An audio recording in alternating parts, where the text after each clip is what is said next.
Me llamo Francisco Javier Sáenz, soy víctima del terrorismo porque mi padre fue asesinado en el año 85. ¿Y por qué fue asesinado? Porque hacía 22 años fue guardia civil. Esa fue la excusa que los terroristas buscaron y simplemente dos individuos se le acercaron por la espalda, le dispararon en la nuca, le remataron en el suelo y luego en un taxi que habían robado previamente, con un compinche que iba de chofer, huyeron.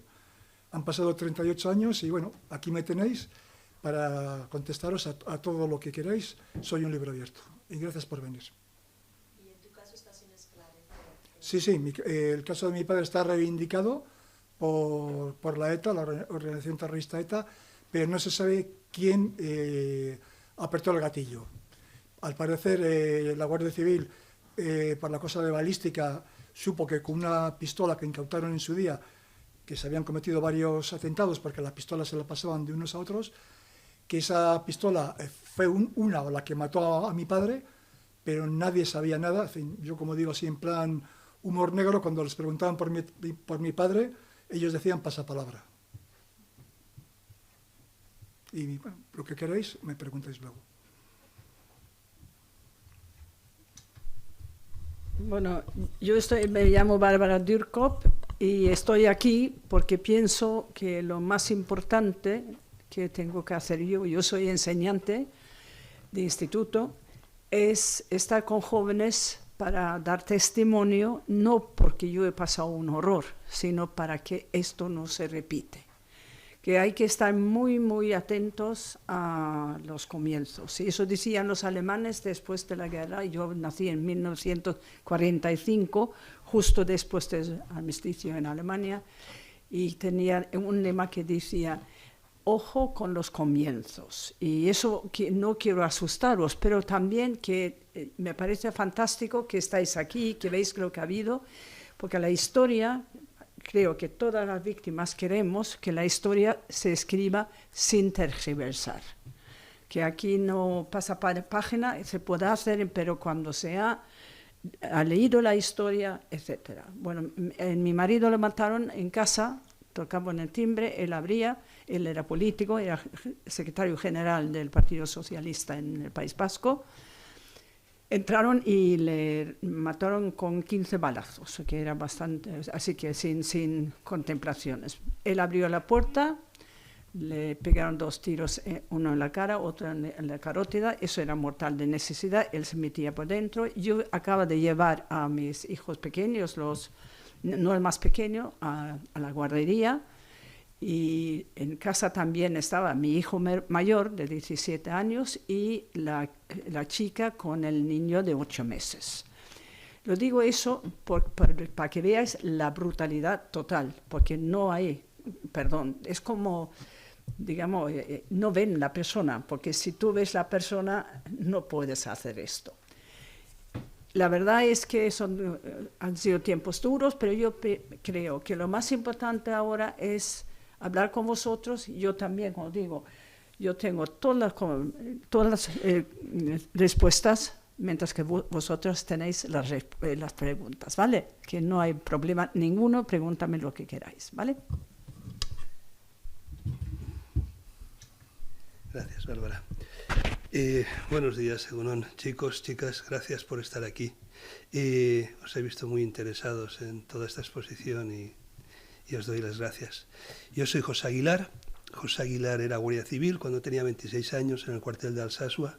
Hubo un ataque contra el cuartel con unas lanzagranadas y, bueno, pues por circunstancias de la vida, por circunstancias del momento, el universo se alineó de tal forma que yo fui el único que sabía de dónde habían salido esas lanzagranadas por el resplandor de una de ellas, que es la segunda que salió. Me acerqué hacia donde estaba aquello y justo antes de llegar pisé directamente una trampa bomba que estaba preparada expresamente para hacer daño a las personas que se acercaran allí. Como consecuencia de ello perdí una pierna y parte de la otra. Y lo que más destaco yo de mi vida en general, ¿no?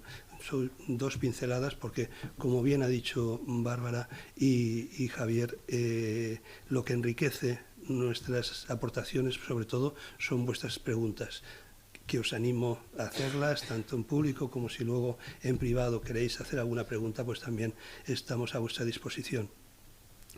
Y los dos puntos que os quería destacar es que en ese momento que se produjo la explosión, yo estaba solo en el monte, sabía que ninguno de mis compañeros iba a venir a buscarme porque eran las 3 de la madrugada y hasta que no se hiciera de día no iba a salir nadie a buscarme. Y yo quería salir de allí, entre otras cosas porque la que iba a ser mi mujer, esas sincronicidades que os decía al principio, al día siguiente yo me iba de vacaciones para casarme y mi mujer estaba embarazada y yo quería tener a mi hijo, quería conocer a mi hijo.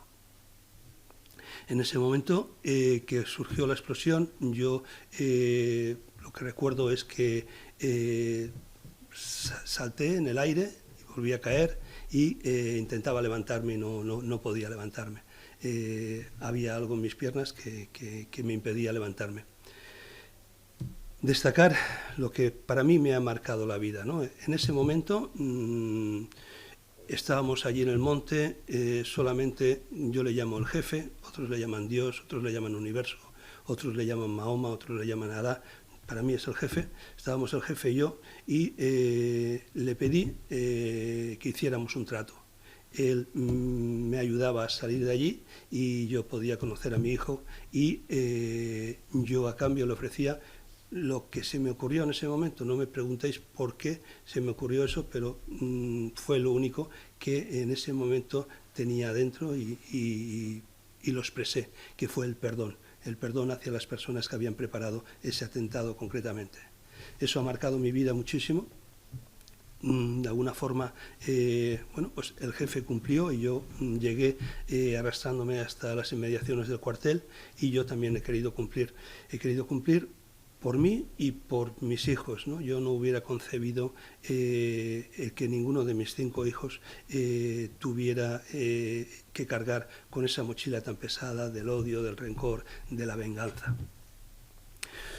Todo eso ha sido un proceso, ha sido un cambio que pues llevó hace más o menos 10 años que yo tenía muchas inquietudes sobre la espiritualidad, sobre el conocerme a mí mismo, sobre el crecimiento personal, sobre todas estas cosas y al final he podido conocer a personas maravillosas como vuestra profesora Gemma Barona, como Raúl que está aquí y he conseguido de alguna forma ensanchar esas miras, ensanchar esa mirada y actualmente mi propósito es dedicarme a la justicia restaurativa, es decir, al encuentro entre víctimas y victimarios. Tanto Juanjo como yo lo hemos hecho y bueno, pues para nosotros es algo muy importante y sobre todo descubrir que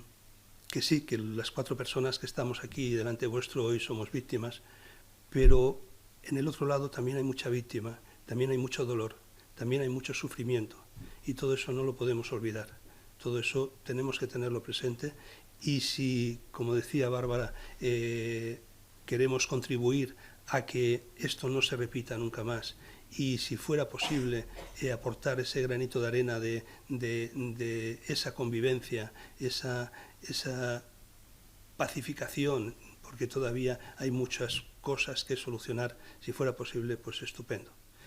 Y aquí me tenéis, chicos, chicas, gracias.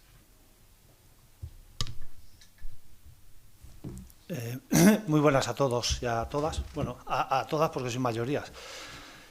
Pues nada, yo soy Juan José Mateos, soy guardia civil, como no tan veterano como él, pero bueno, y sufrí un atentado directo estando de servicio, tuve más suerte que ellos, desde luego, sufrí heridas graves, la juventud lo cura todo, desde luego.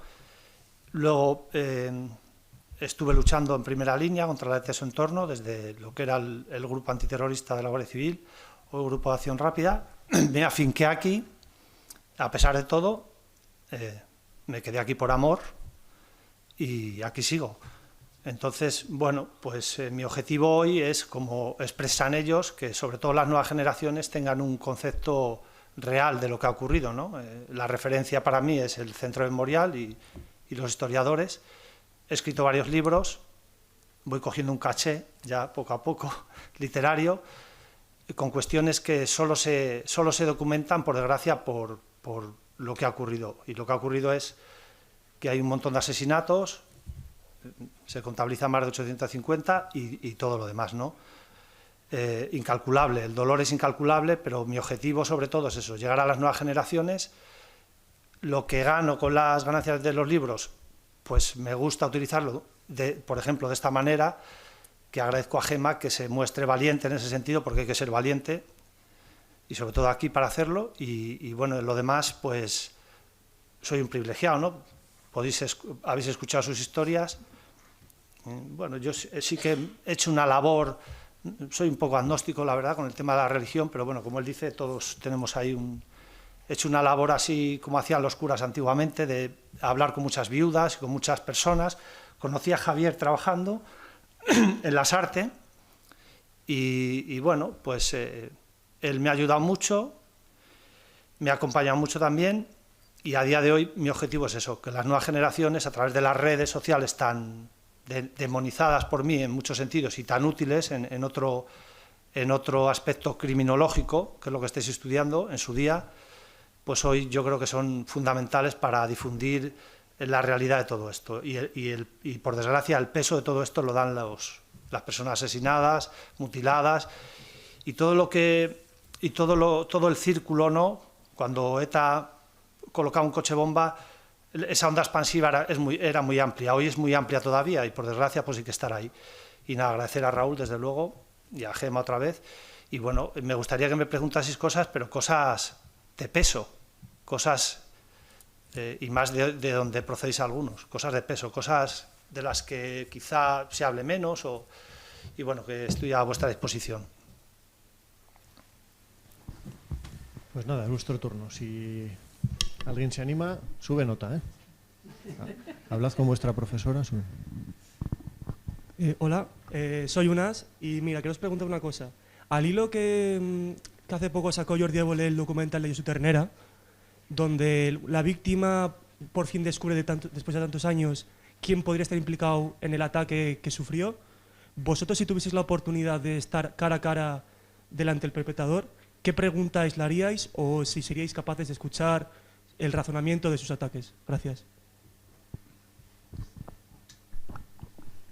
Gracias, Unas. Te he visto especialmente interesado en toda la visita, ¿no? Y me he fijado en tus ojos que tenían esa inquietud tan importante.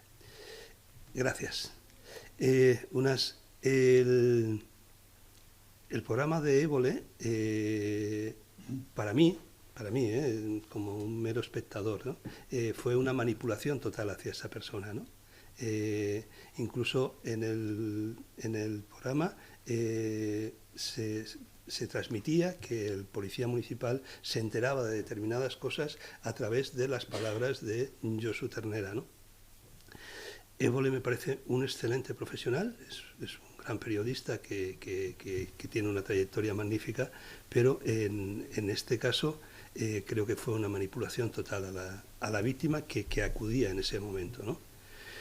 Bueno, pues me parece un gran trabajo periodístico el conseguir una entrevista con un dirigente de ETA tan especial, tan crudo, tan cruel, tan bestia, por decirlo de alguna forma educada, ¿no?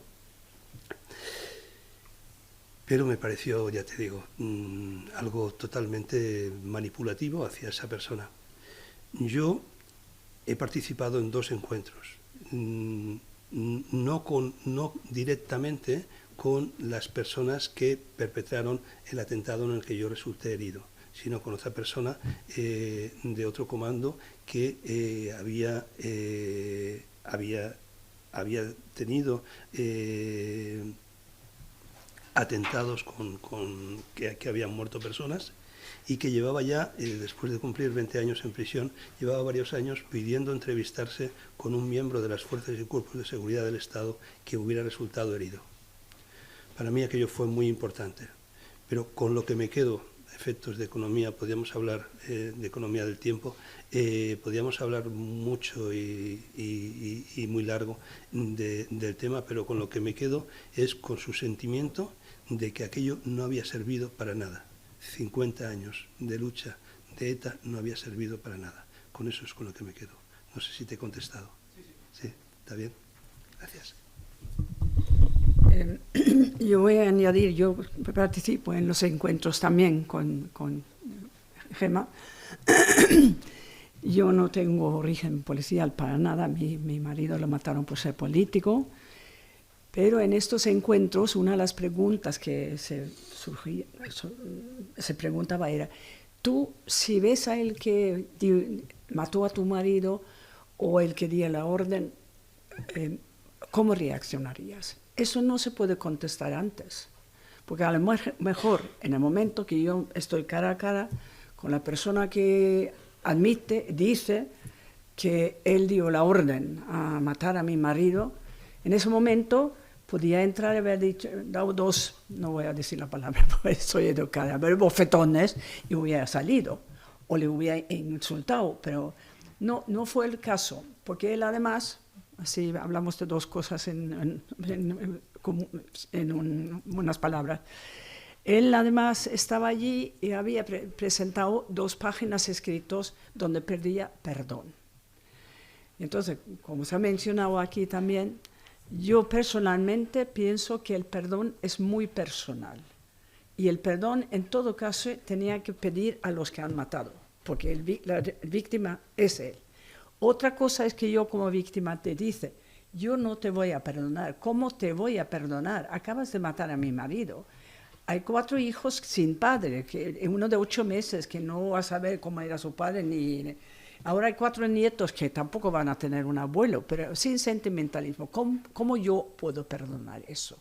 Eso no significa que tú has cumplido con tu pena y tienes el derecho a una segunda oportunidad en la sociedad.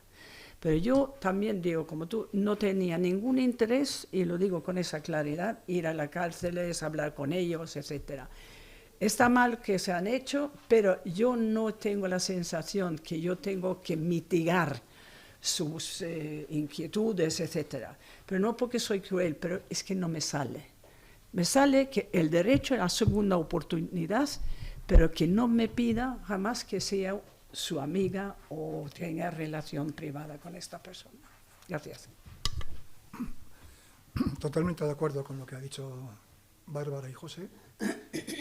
Yo recuerdo hace ya muchos años, no sé si fue ahí donde conocí a Gemma en el Cursal, que había una víctima, concretamente el hermano de una persona que había trabajado en instituciones penitenciarias, que lo mataron porque había sido, pues eso, lo que ellos llamaban carcelero, entre comillas. Y me quedé pasmado, y lo reconozco porque hubo un momento que esta persona que ha participado en encuentros restaurativos, no sé ahora si sigue, comentó que había hablado con etarras, no sé si directamente con quien había asesinado a su hermano o alguien que había participado, y que cuando salió de ese encuentro su mochila se había aliviado, tenía menos peso. Y me acuerdo que yo y ahí le interpelé públicamente diciéndole, vamos a ver, te respeto lo que dices, pero si alguien debería salir con la mochila más liviana, más ligera, es el asesino o el cómplice. A ti te han matado a tu hermano. Has hablado con ellos para saber su motivación. ¿Cómo es posible que tu mochila se haya quedado más liviana? Yo, sinceramente, no lo comprendo. Entonces, he participado en cuestión de justicia restaurativa, pero siempre desde la barrera, nunca desde una mesa como hoy, y la última, se acordará Gemma, en Vitoria, Bilbao y en San Sebastián. Yo no sé quiénes mataron a mi padre, está reivindicado por ETA, pero no les puedo poner ni cara, ni nombres, ni apellidos, pero siempre he defendido, y lo digo también ahora, que si hubiese surgido el caso, yo nunca hubiese ido a hablar con ellos. No por cobardía, ni porque les tengo tanto odio que no les quiero ver, sino simplemente porque no tengo nada que preguntarles, no tengo que salir con la mochila liviana, las explicaciones a toro pasado no me valen, ellos decidieron matar a una persona que no había hecho nada, que simplemente había llevado un uniforme de Guardia Civil como podía haberlo llevado de la Marina o en fin, ¿no? Lo que sea.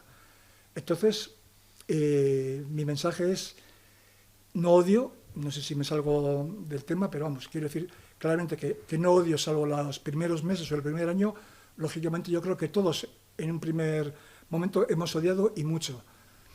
Y luego te das cuenta, que alguna vez ya lo he comentado, que el odio es como si fuese, no sé, pues un tumor que si lo dejas en tu cuerpo pues se convierte en metástasis o una luminosis de un edificio que lo ves potente, lo ves, ostras, ciclópeo, pero poco a poco te va minando, ¿no? O como esa madera que poco a poco también se va derruyendo por la termita. Entonces, hubo un día que me dije, Javier, tienes que ser egoísta, en el sentido de no tienes que odiar, porque va a repercutir en mi salud física y sobre todo mental. Tenía a mi madre, que tenía que ver su sufrimiento, tenía a mi mujer, entonces decidí no odiar y creerme sinceramente que, salvo los 2 primeros años o año y pico, no odio, siento hacia esas personas, pues no sé, asco. Yo creo que la palabra que es asco e incomprensión, pero a la pregunta aquí no me acuerdo de tu nombre, no siento la necesidad de ir a hablar con ellos, porque no tengo nada que decirles, ni ellos a mí nada que decirme. Gracias. Si queréis luego algo más, como ha dicho Bárbara, soy un libro abierto. Bueno, mi situación es totalmente diferente. Bueno, el atentado que sufría, a pesar de que una chica falleció, finalmente, pues está sin esclarecer. Nunca he tenido problemas en dar la cara con ellos. Evidentemente, en mi etapa, como decimos nosotros vulgarmente, de primera línea de lucha, es evidente que tienes que darla. Es totalmente diferente ahora. No tengo problema en hablar con ellos. De hecho, estoy trabajando ahora en un proyecto con varios, con muchos delitos de sangre. Sí que como dijo Javier hace poco, cuando le dio la mano a uno, me dice, he sentido como un calambrazo. Sí. Es normal, ¿no? Porque das cuenta que sus vidas han sido muy complicadas. No por el impacto en sí del atentado directo, ¿no? Que lo hemos sufrido todos de una manera u otra. Eso no se te va a olvidar nunca, ¿no? O ver un escenario después de un atentado con el caos brutal. Con eso tienes que vivir y dormir todos los días. En el sentido del perdón, por ejemplo, pues como dice Bárbara y como coincidimos casi todos, ¿no? Eso es algo muy personal. A mí sí que me gustaría, como dije en el encuentro de encuentros, que vosotros mismos analicéis, ¿no? Si ellos no, a raíz de dar un paso, bajo mi punto de vista, muy poco exigente por parte de los gobiernos, al mostrar un tipo de arrepentimiento que era prácticamente firmar una hoja en blanco, si no les hubieran dado nada, ¿creéis que hubieran ellos, por iniciativa propia, hubieran pedido lo que le ha ocurrido a él, ¿no? Yo pienso que algunos seguro que sí, que dirían, bueno, yo creo que hice algo mal y hoy toca dar la cara. Tenéis que analizar también, y no quiero enredarme, que su entorno es muy complejo. La misma estructura de la banda y posterior organización terrorista los tenía muy limitados, no aceptaba ese tipo de cosas. De hecho, asesinó hasta 7 de sus propios miembros, ¿no? Entonces es muy complejo todo esto. Yo no tengo problema en hablar con uno de ellos cara a cara, porque es más, me motiva, ¿no? Sobre todo conocer por qué lo hacían, cómo lo hacían, ¿no? Porque eso lo seguimos estudiando, yo desde luego. No sé, el tema del perdón, pues bueno, no sé, yo no soy creyente en sí, voy a misa, no tengo problemas, pero, hombre, de alguna manera tenemos que llegar a hacer algo para que haya una convivencia aquí, ¿no? Pero no solo nosotros. En el encuentro de encuentros a mí me faltaba, desde luego, que hubieran venido más victimarios, ¿no? Más exmiembros o miembros o lo que fuera, para poder alternar, ¿no? Como alternamos con algunos de ellos. Fue muy ventajoso hablar con los de las Brigadas Rojas o con gente del IRA, que no tiene nada que ver, o con gente de ETA, que tampoco tiene nada que ver, pero es muy ventajoso, ¿no? Que den la cara. Ahora, matizar eso, ¿eh? Su entorno a día de hoy es muy excluyente. Entonces, yo sé que muchos de ellos no dan la cara porque temen ser más apartados todavía de lo que están, ¿no? Luego, lo que siento por dentro, pues prefiero... Bueno, yo no tengo pelos en la lengua, ¿no? Pero sí que me dan, por un lado, pena, sobre todo sus familias, algunas con las que hablo y que no tienen nada que ver con ese movimiento, ¿no? Y sí que han estado muy arrinconadas por la misma ETA, ¿no? Entonces es complejo, todo esto es muy complejo, pero sí que es verdad que vosotros sois decisivos en esto, y nosotros. Sí, bueno, quería hacer un pequeño inciso o rectificación. Cuando he dicho que no quiero hablar con ellos, me refiero a quien hubiese asesinado directamente a mi padre. Pero en una mesa abierta, en un debate público, incluso me he invitado personalmente a gente bastante alta del gobierno vasco, a si algún día en la ETV o en algún lugar organizan una mesa redonda en la que haya etarras con delitos de sangre, que yo no tengo ningún inconveniente en participar en esa mesa. Ninguno. Entonces, estoy esperando la invitación. Yo les he lanzado el guante porque quería hacer aquí una pequeña reivindicación. Todos conocéis Gogora, creo que significa recuerda, ¿no? No olvides, algo así, que en su día han organizado mesas redondas, pero eran unas mesas que yo siempre las he llamado mesas cojas, porque ellos dicen que invitan a todo tipo de sensibilidades, pero en esas mesas hay algunas sensibilidades que son menos sensibles que otras, que todavía no hemos sido invitados. Entonces, tal vez no existimos o no quieran que sepa que algunos opinamos diferente. Ahí lo dejo.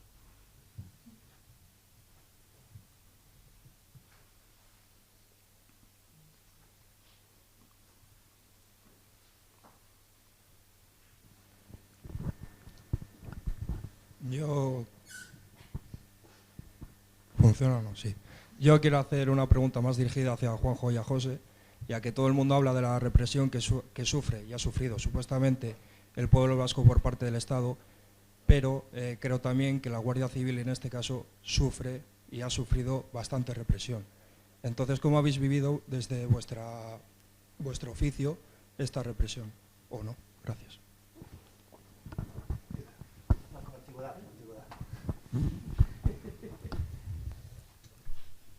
¿Cómo te llamas? ¿Perdón? Enica. Endica. Es que a mí también, aunque no llevo aparatos, pero sí que me afectó los oídos y a veces me cuesta oír. Perdonad, Perdona. Endica. Es lo que decía en mi anterior intervención. Creo que violencias, sufrimientos ha habido en todos los lados. Yo cuando llegué a Alsasua con 24 años, me llamó mucho la atención el ver pintadas por todos los lados, ¿no? Y entonces mi primera intención fue apuntarme a una ikastola, apuntarme a estudiar euskera, ¿no? Y enseguida me dijeron mis mandos de allí de Alsasua, que llevaban más tiempo, y los compañeros, me dijeron que no se me ocurriera, porque eso podría ponerme en peligro la vida, ¿no? Que el ir a una ikastola o a ir a una academia de euskera podría significar que podrían ficharme de alguna forma o elegirme como un blanco fácil, ¿no? En el tiempo en que yo estuve solamente 2 años en Alsasua, desde los 24 hasta los 26. En esos 2 años nosotros no salíamos por el pueblo, no salíamos a tomar algo, nunca, ni el fin de semana, ni entre semana, ni nada de nada, ¿no? Venían los distribuidores al cuartel, pues la gente que traía las bebidas, la gente que traía el pan, determinadas cosas, y había un comedor allí en el cuartel, y allí hacíamos la vida. Cuando queríamos salir de marcha a tomar algo, pues normalmente nos íbamos a Vitoria, como que pasábamos más desapercibidos, ¿no? Yo, ya te digo, yo pienso que represión ha habido de las dos formas. Por citar un ejemplo, ¿no? Y siguiendo hablando de Alsasua, para mí lo que pasó en Alsasua hace unos años, que un grupo de jóvenes le pegó al teniente y a un sargento de la Guardia Civil y a sus respectivas parejas, yo creo que eso no es terrorismo. Eso es muy distinto a lo que me pasó a mí, ¿no? Una compañera de Gemma y amiga común, en una conferencia, que es una magistrada de la audiencia, en una conferencia del GEME de mediación, decía que cuando todo es violencia, nada es violencia. Es decir, eso, el catalogar esos actos como terrorismo, para mí personalmente, te digo como José Aguilar, y estoy hablando como José Aguilar en todo momento, ha significado un retroceso muy grande en esa convivencia, en ese nivel de participación de la Guardia Civil en las actividades del pueblo, y ha sido un error muy grande, ¿no? No sé si te he contestado. ¿Sí? Mira, vamos a ver. Yo no te puedo trasladar lo que han vivido en su etapa mis compañeros, porque yo cuando vine aquí a trabajar, date cuenta que nosotros estábamos todo el día en la calle, uniformados o de paisano, pero no teníamos que llevar a los niños al colegio, no teníamos que... sí, salíamos de fiesta, evidentemente, porque éramos jóvenes, pero nuestra vida en el GAR, en el Grupo Acción Rápida, antiguo grupo, bueno, sí, antiterrorista, es diferente. No teníamos vida aquí. Nuestra vida era ETA, ir detrás de la ETA constantemente. Yo no tenía que llevar a mis niños al colegio, no estaba casado, nuestras familias vivían fuera, entonces nuestro día a día era muy diferente, ¿no? A lo que te refieres es, daos cuenta desde que la escalada brutal de terrorismo, desde que muere Franco, desde que acaba la dictadura, ¿no?, y empieza la transición, ¿no?, y llegamos a hoy, ha habido etapas, como os ha explicado Raúl, muy duras. A finales de los 70, a los 80, un guardia civil, un policía, un funcionario de justicia, o sea, todo eso tenía una persecución tan brutal que no podían hacer una vida normal. Un guardia civil no podía hacer una vida normal. Después del año 76, 77 no podía salir a la calle. De hecho, en los cuarteles había cronomato. Como digo yo en varias encuestas que me han hecho el Diario Vasco, por ejemplo, eran guetos necesarios, los cuarteles eran guetos. O sea, la gente de dentro, bueno, los niños, hubo una etapa a partir del año 80 que ya no podían ir a la escuela, a los colegios, porque era brutal. O sea, el entorno social, con el miedo y el entorno de la ETA, era tan acosador que era un hecho.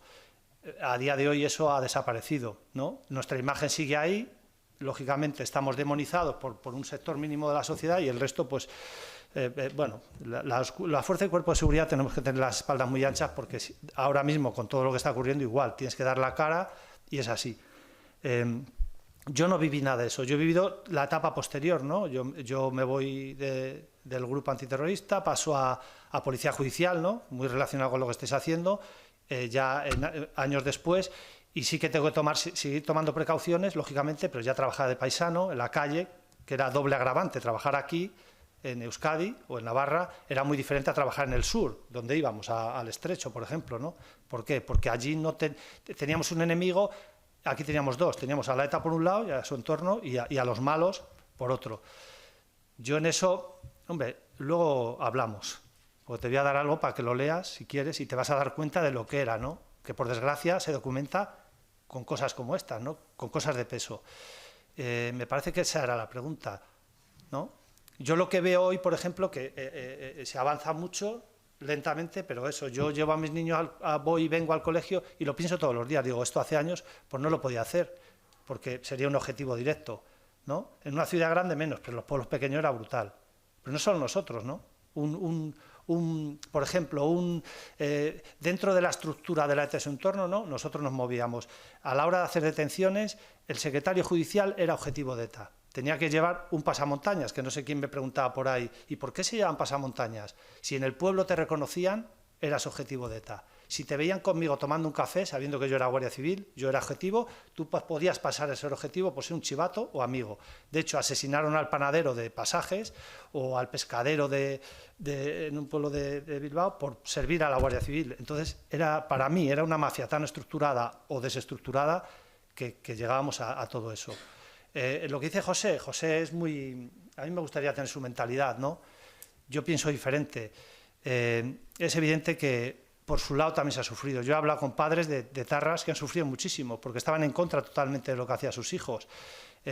Nosotros no podíamos llamar a las puertas con un clavel. En la puerta de donde vivía un terrorista no podías llamar a la puerta que nos hacían llamar. Oiga, que venimos a detener a su hijo o a él, porque seguramente nos respondían a tiro limpio, como ha ocurrido y como narro yo en mis libros, escribo cosas reales. Entonces, teníamos que ser muy contundentes. Ellos, por su lado, autoprotegerse y nosotros dar la cara de una manera muy contundente.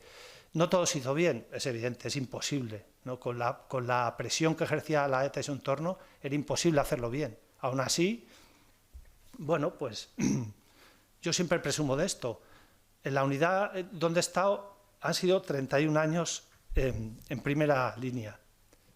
No han podido ellos, a pesar de que hemos sufrido miles de denuncias, miles, hemos detenido a más de 8.000 personas relacionadas con la ETA en su entorno. No han podido procesar ni a un solo guardia del GAR. A guardias civiles sí han sido procesados, ¿no? Y hay que hacer autocrítica de eso, por supuesto. Y hay que hablar del GAL, de las torturas, de la represión policial.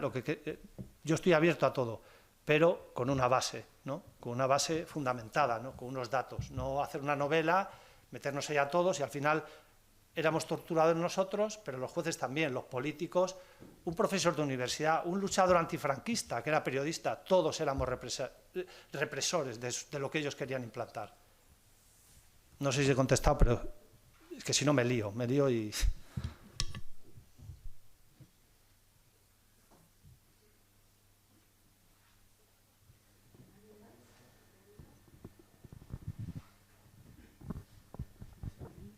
Vale, funciona. Es una pregunta para José. Querría saber cómo reaccionó tu familia cuando pues tomaste tú la actitud de perdonar, ¿no? a las personas que te hicieron el atentado, pues cómo reaccionó un poco tu familia, porque al final la primera reacción siempre es el odio, creo que funcionó. Es el odio así, pues para saber un poquillo cuál fue su reacción y si aceptaron de primeras perdonar a tus agresores. Muchas gracias. Soy Marcos, por cierto. ¿Marcos? Sí. Es que ricasco, Marcos. El perdón, como se ha dicho aquí en la mesa, es muy personal, y yo creo que cualquier decisión sobre el perdón es perfectamente válida.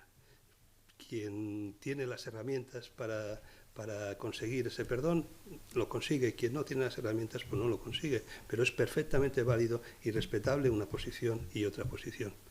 Perdón es algo que sale de aquí dentro hacia afuera. Es algo que no te viene ni pedido ni dado por nadie, ¿no?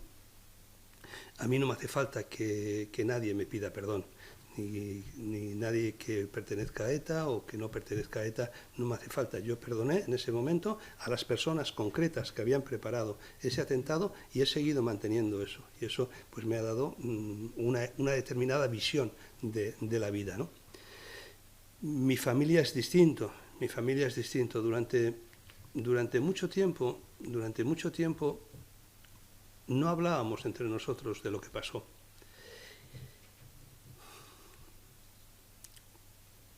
Y hace un tiempo, mi hermano me contó, tengo un hermano que tiene 11 años menos que yo, que lo pasó muy mal con el atentado, igual que mis padres, igual que mi padre, igual que mi madre. Me contó que cuando les dan la noticia, ellos vivían en Castellón, yo estaba en Alsasua, cuando les dan la noticia de que yo había resultado herido en un atentado, se pone en contacto la Guardia Civil de Pamplona con la Guardia Civil de Castellón y organizan el viaje con un par de coches. Venían pues mis padres, mi hermano y venía también la que iba a ser mi mujer, Carmen, ¿no?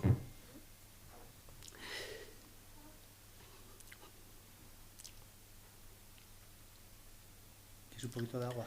Voy. Dejarme un momentito, pero bueno. Me decía mi hermano, gracias Bárbara, me decía mi hermano que los gritos de mi madre se oían de un coche a otro, en esos 500 kilómetros desde Castellón hasta Pamplona. Imagínate lo que puede suponer para una madre, para un padre, el saber que tu hijo ha sufrido un atentado, ¿no?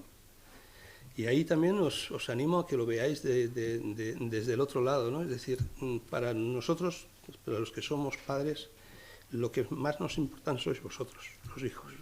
Y aunque a veces discutáis con vuestros padres, con vuestras madres, tengáis esos cambios de caracteres, tenéis que saber que sois lo más importante para ellos. Y así es como lo vivieron. Mi padre era guardia civil también.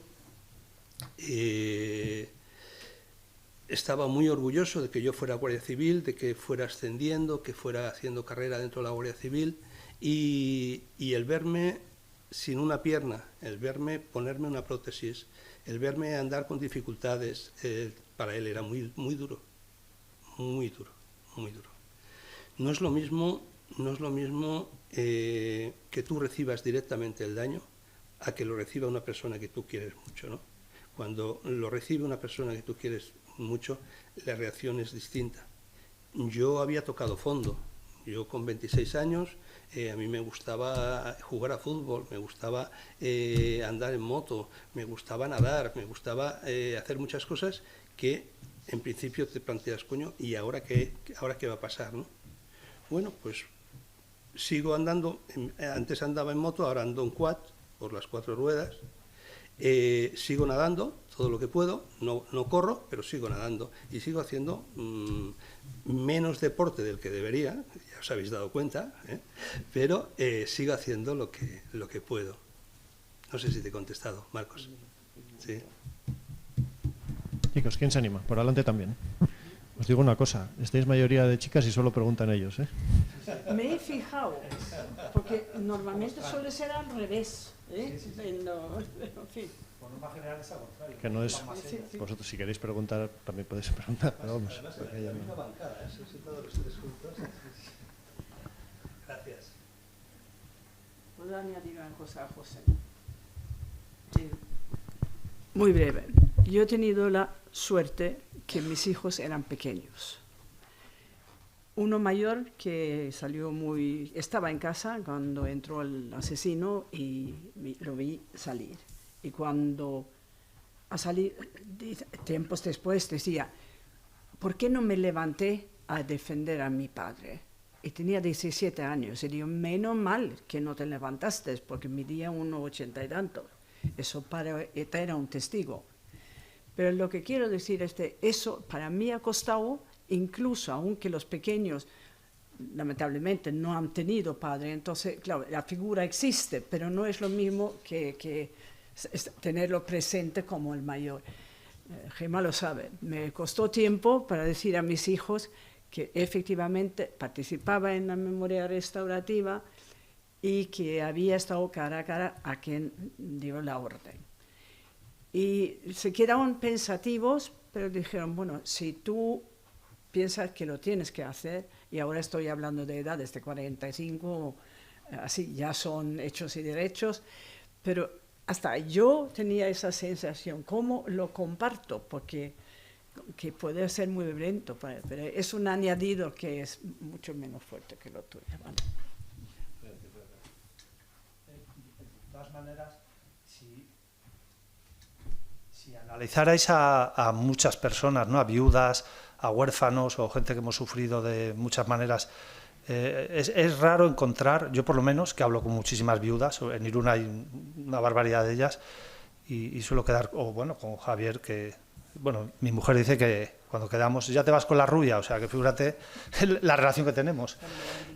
O sea, que os daréis cuenta de que el odio, yo no he percibido, bueno, yo no siento odio. Incluso en los peores años, de cuando estaba trabajando ahí en primera línea, que asesinaban a un compañero o a una compañera o al hijo de un compañero, bueno, tenías que ir a detenerlos, ¿no? Y era algo inminente, no sabías a quién ibas a detener porque era evidente que era mejor, pero luego en los grupos que tenemos hoy, ¿no? Con todas las redes que hay, la gente, bueno, lógicamente hay gente que sí siente odio, porque es verdad, pero la mayoría de las personas, o de los guardias o de huérfanos, o sea, están ajenos a todo esto, ¿no? Y es más, con la edad, pues incluso se vienen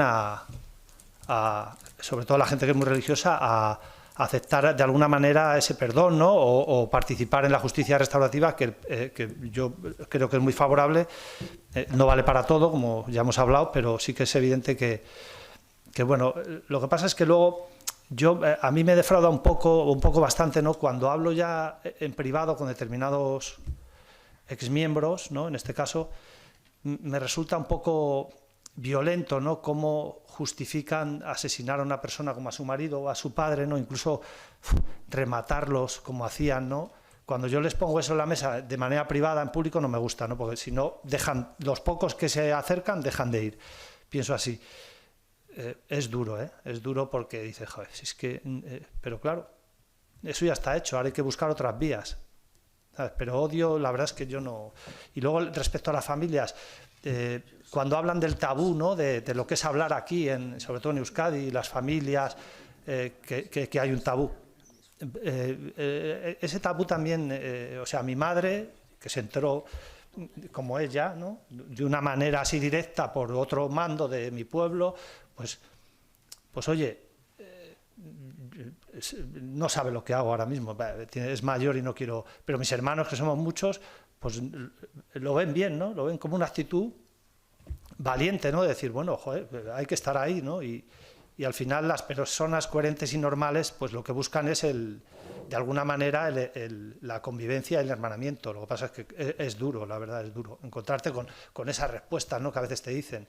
O incluso como hace poco me dijo uno, hace tiempo te hubiera pegado 2 tiros, ¿no? Que son conversaciones muy potentes, ¿no? Y le digo, sí, bueno, me hubieras pegado 2 tiros por la espalda, ¿no? Porque cara a cara, ¿entiendes? Pero bueno, de alguna manera es limar todo eso que hay que hacerlo, ¿no? La pena es que, como digo, muchas veces quieren, pero el entorno es, no sé, algunas vivís en pueblos, en bastiones de lo que es la izquierda abertzale, radical, y sabéis que el entorno los criminaliza, bueno, a nosotros por supuesto, pero a ellos también. O sea, es muy complejo, ¿eh? Perdona, yo sí sentía odio, pero odio rabioso, diciendo, si tuviese una pistola, aquí voy. Y si viene la persona, pero es natural. Lo que era lo más importante es decir, tragártelo. Y no demostrarlo hacia los niños, porque entonces cometes el mismo crimen que los fanáticos. Costaba, lo trabajaba por la noche conmigo misma, pero día a día, y cuando iban creciendo mis hijos, nada de odio, sino simplemente porque me hacían preguntas muy, muy difíciles. Mamá, ¿por qué no hacemos lo que quiere ETA? Así no matan a más papás. Y es una lógica aplastante. ¿Y qué contestas? O que digan, explicando que papá ya no va a ver y no sé qué, pero sin decir que lo han matado o no sé qué. Vigilando tu propio odio, tenerlo encerrado, claro que amaina, ¿no? Y que dice la hija que tenía 3 años, decía, ya, te escucho, y dice, pero yo quiero que vuelva papá. Entonces, allí en esos momentos... Es muy difícil, es súper difícil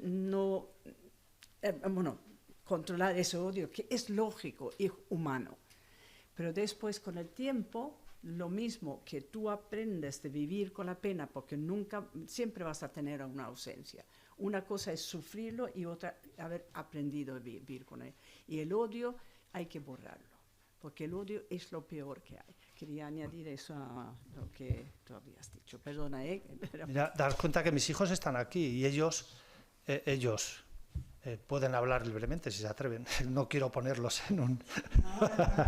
Pero saben muchas cosas porque, claro, quedo con gente, ellos han estado incluso con algún miembro de ETA que en casa, como Mikel Asurmendi, ¿no? que fue un maestro para ellos. Y John...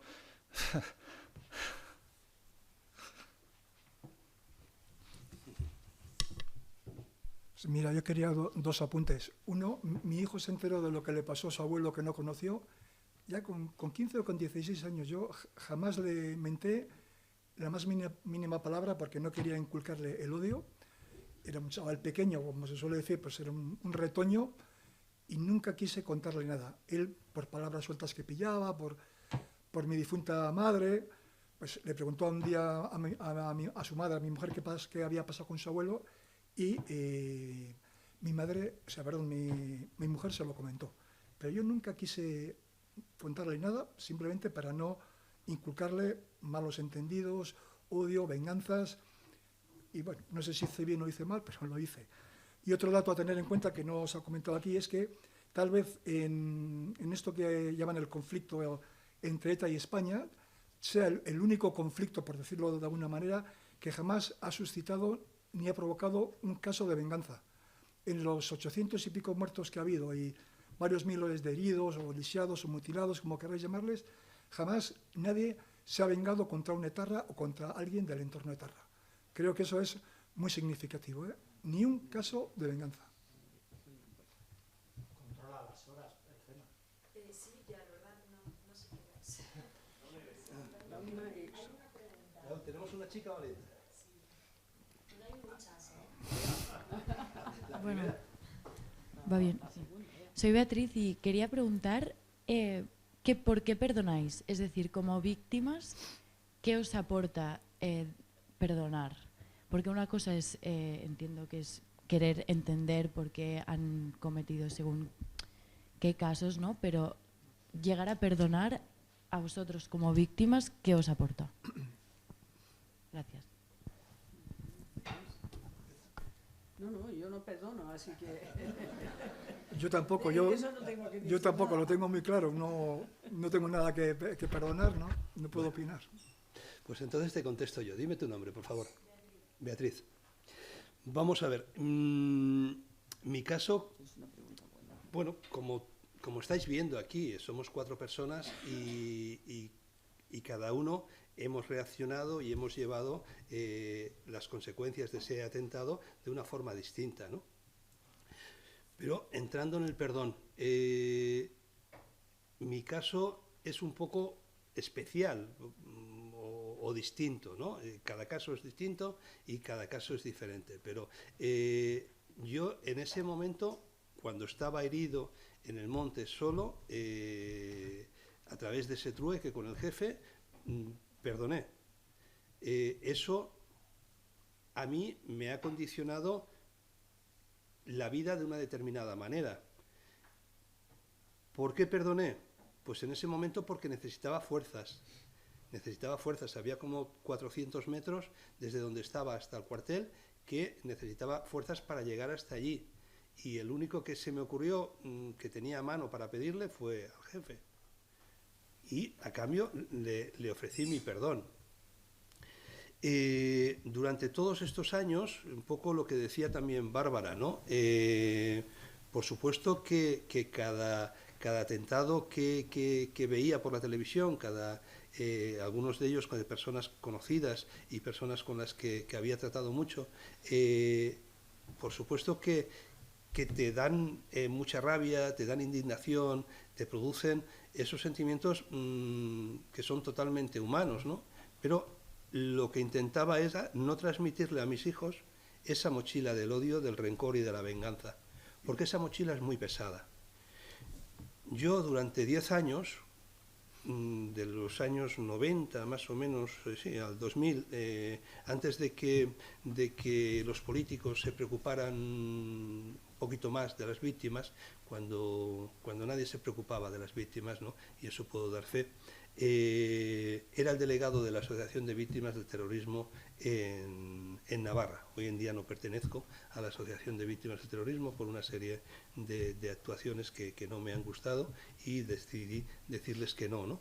Pero en esos 10 años yo vi esas personas con esa carga de odio, que es que no transmitían felicidad, ni hacia el exterior ni hacia sí mismo. Para mí el perdón es un mecanismo de defensa, que te permite ver la vida de otra forma. Si vives constantemente con esa mochila de la persona que te ha hecho daño en la espalda, así no se puede vivir. No se puede vivir porque ni vives tú, ni te desarrollas como persona, ni dejas que las personas que hay a tu alrededor, padres, hermanos, hijos, se desarrollen. Porque estás constantemente machacando con esa idea de que mira lo que me han hecho, mira lo que me han hecho, mira lo que me han hecho. Y eso, para mí es una fuente de dolor. Y si puedo evitarla, pues la evito. Pero ya te digo, esto es algo muy personal, cada uno con las herramientas de que dispone, el apoyo familiar, cómo se haya criado, depende de muchas cosas, cómo hayan ocurrido las cosas, es muy personal y cada uno reacciona de una forma distinta. Pero para mí el odio era una mochila que no quería llevar encima, ni para mí ni para mi familia. Y por lo tanto, desde el momento cero la expulsé. ¿Te he contestado? Yo el odio, es decir, el perdón no es que digo, no perdono, porque yo quiero que se perdone, que no sé qué. No, es que me preocupa en absoluto, porque es individual, que vivan ellos con la mochila, que yo no perdono, pero eso no me causa ningún problema.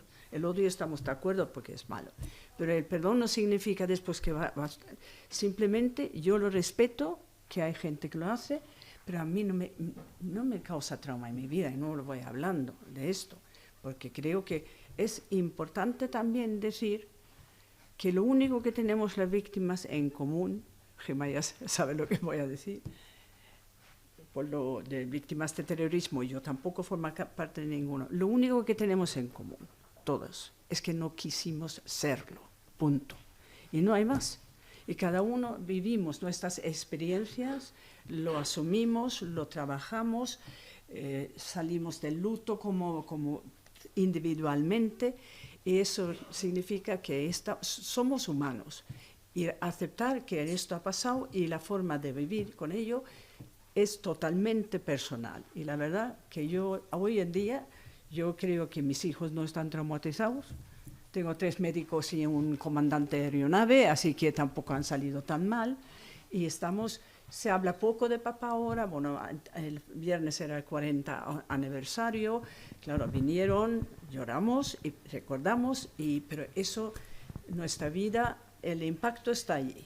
Pero de esto que estemos todo el día en el rencor y eso no, porque entonces no puedes vivir.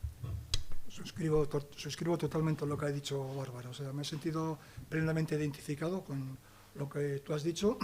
Y en el mundo de las víctimas, pues hay de todo. O sea, vamos a ver, esto es una especie de autocrítica. El hecho de ser víctima no te convierte en que tienes que ser necesariamente buena persona.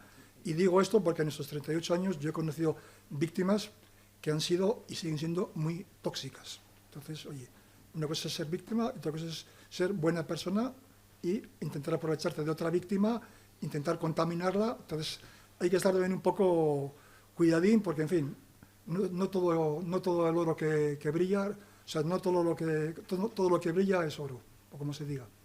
Entonces es una especie de autocrítica, pero que a algunos no les gustará, pero yo la detecté desde muy, muy pronto, que gente que sí creo que odia, lo llevan igual un poco enmascarado y quieren que te arrimes a ellos. O sea, es un mundillo peligrosillo también, no penséis, o sea, que no todo el monte es orégano. Y en cuestión de asociaciones, totalmente de acuerdo con José y con Bárbara. Hay de todo. Hola, yo soy Amaya y mi pregunta era, ¿cómo es el momento en el que asumís que sois víctimas del terrorismo?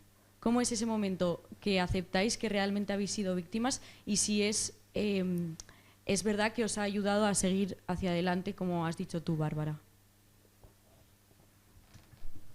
Yo creo que no se puede decir que es un momento concreto, es que se va andando, digamos. Yo lo describo como si bajas abajo de todo y después peldaño por peldaño hasta que un día dices, pues mira, yo creo que he sabido, puedo vivir con esto, sin que estoy llorando todos los días, si no puedo desarrollar. La ausencia siempre va a estar, pero eso no te impide de ser feliz, cometer errores como todo el mundo. Quiero decir que no hay un momento preciso. Yo diría que es cuando tú ya buscas el contacto hacia afuera. Mi caso es distinto, pues con un niño todavía de biberón y eso ya tampoco tienes opción a estar ahí en una esquina llorando, ¿no? pero que es un proceso. Así que no puedes decir, mira, esto pasó en 84, en 86, en 23F, ya había no, es que es un proceso, que tú llegas a establecer un equilibrio entre lo que te ha pasado y la vida que tú tienes que vivir, ¿no? Así es.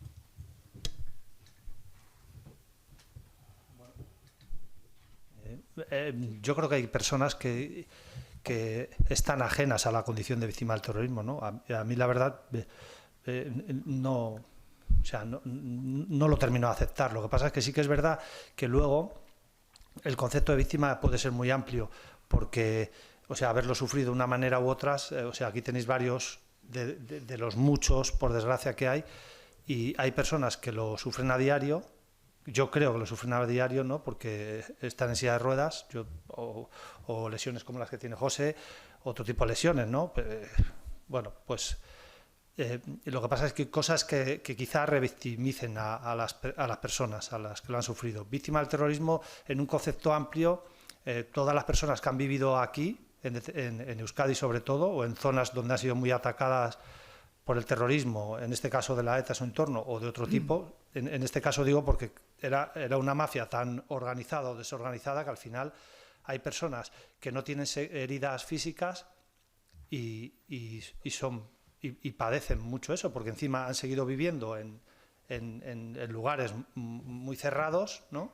Y resulta que llega la fiesta del pueblo y ¡pum!, tienen ahí lo de todos los años, cada vez menos, las cosas como son. No tiene nada que ver ahora esto con el escaparate que había antiguamente.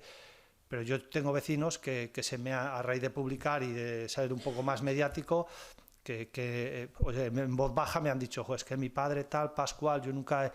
Pero la verdad es que me duele muchísimo lo que ha ocurrido, ¿entiendes? Yo la condición de víctima pues no la asumo, o sea, no va conmigo en ese sentido, ¿no? Porque, es más, yo quería encontrarme con ellos constantemente, ¿no? Porque eres así, tu personalidad, tu profesión, pero hay gente que lo ha vivido de una manera muy lejana y hoy lo tienen como ya pasado, ¿no? Porque, lógicamente, seguimos avanzando como sociedad, pero lo han sufrido mucho también, ¿no? Por el cargo, por la profesión, por no poderte relacionar. Al final es muy complejo. Yo, desde luego, no... Hombre, como dice mi mujer, joder, todos los días ponerte los aparatos, digo, bueno, pues ojalá mi compañero Harry o él en silla de ruedas, o el otro que le pegan un tiro, le han dejado al pobre ciego, sordo, ¿entiendes? Eso sí tiene un problema y todos los días se acordarán, ¿no? Yo todos los días no me acuerdo de esto, ni quiero acordarme tampoco, ¿entiendes? Es un concepto muy amplio, pero bueno, son buenas preguntas, desde luego. Sí, no, es verdad. Pasan días y semanas y meses que tú no piensas que eres víctima del terrorismo, como no piensas que has sido igual víctima de, no sé, del aceite de la colza. O sea, es algo que está ahí. Lógicamente, algunas noticias, algunas declaraciones de los políticos, en fin, cuando lees la prensa, pues te viene a la mente, pero lo demás es algo que yo, en mi caso en concreto, es como no sé, como una especie de archivo que lo tienes en el escritorio y ni me acuerdo que está ahí ese archivo que soy víctima del terrorismo. Y a veces cuando surge dice, ostras, si yo también soy víctima. Entonces yo vivo totalmente, no al margen, sino que en 38 años lo he asumido, lo he digerido y no vivo pendiente de que soy víctima del terrorismo ni pidiendo, entre comillas, favores porque he sido víctima del terrorismo. O sea, igual es que lo llevo muy, muy personal. Sería un sinvivir. Sería un sinvivir. Por eso muchas veces no participo en actos de víctimas, porque con perdón, es un monotema. Entonces no es cuestión de estar ahí dándole vueltas a la mayonesa. Bueno, hola, yo soy Carlota. A mí lo que me gustaría preguntaros, sobre todo a Juanjo y a Bárbara, es que antes, cuando he dicho que había estudiado en Hernani, como que os ha sorprendido que se hablara del tema en Hernani, pues por ser... O sea, yo sé cómo ha sido Hernani y lo conozco, pero me ha sorprendido que a vosotros os sorprendiera que se hablara del tema. La segunda siempre. O sea, no es que me sorprenda, ¿no? Pero aquí en Euskadi, por ejemplo, en otras partes de España, ¿no? Pues de hecho se está implantando, ¿no? Que a determinadas edades, en determinados institutos, no os aburran con el tema de la ETA y su entorno, pero sí que se explique que es una parte de la historia reciente de España, ¿no? punto. No hay que ser pesado con esto. En esas localidades, yo ahora incluso hay días que me paseo por esas localidades, ¿no? Me gusta ir al Casco Viejo y sentir pues lo que ya no se siente de hace muchos años, ¿no? Que era un bastión, que bueno, luego si analizas el tema de votos o tal, pues es evidente que hay, bueno, eso es otro tema, pero o sea, cuando me has dicho que se habla, pues yo, no es que me sorprenda, es grato para mí, ¿no? Que de alguna manera, aunque sea, como os ha explicado Raúl, para mostraros, para intentar de alguna manera, como digo yo, blanquear o descafeinar el tema del franquismo, metiendo a la ETA como que era necesaria, o de alguna manera se habla, ¿no? Se habla. Mira, uno de los mayores disgustos que me llevé yo fue ver en titulares de prensa que un instituto de Hernani enaltecía a 5 etarras que ponían en libertad y varios alumnos se mostraban allí y yo digo, pero bueno, ¿en qué mundo vivimos? Eso a mí me machaca, ¿eh? O sea, eso sí, no es odio, pero digo, entonces claro, que tú vivas en Hernani y ya has escuchado esto, pues para mí es grato y me sorprende, la verdad. En otros sitios, en Irún, por ejemplo, pues date cuenta que somos... por circunstancias, la población es mucho más, pues en su día muchos migraron de otras partes de España a trabajar, pero los pueblos pequeños, yo hablo con viudas de pueblos muy pequeños, ellas están como marginadas y totalmente mentalizadas de lo que se puede o no se puede hablar y han educado a sus hijos así, incluso hoy, a sus nietos, ¿no? Para mí ha sido grato, ¿no? Pero es sorprendente, ¿eh? Te lo digo de corazón, y vivo aquí. O sea que, no sé, si te he contestado. Sí, bueno, yo sí que es verdad que, bueno, un blanqueo del franquismo no, pero...